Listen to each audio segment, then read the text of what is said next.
শরীর, আর আমার শরীর যদি পোকায়ও খায় তা আলহামদুলিল্লাহ, আমার শরীর পোকায় খাক, অন্তত পক্ষে আমার ওই কাষ্টের ভিতরে দিয়ে, আমার মাথার উপরে বাঁশ দিয়ে বাড়ি দিয়ে দিয়ে আমার মাথাটা আগুনের মধ্যে দিয়ে ওইভাবে ফাটাবে না।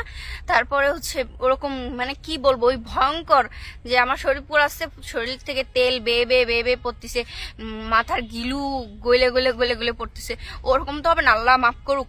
আমার শরীর তাও পোকায় খাক, তাও ভালো।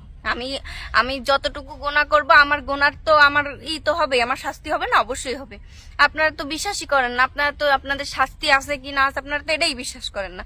সব থেকে বড় শিরিক করতেছেন, এর থেকে আর কি আছে? অন্তত পক্ষে আমি আল্লাহর কাছে এটা তো শুকরিয়া করি, আল্লাহ আমি শিরিক করে মরতেছি না।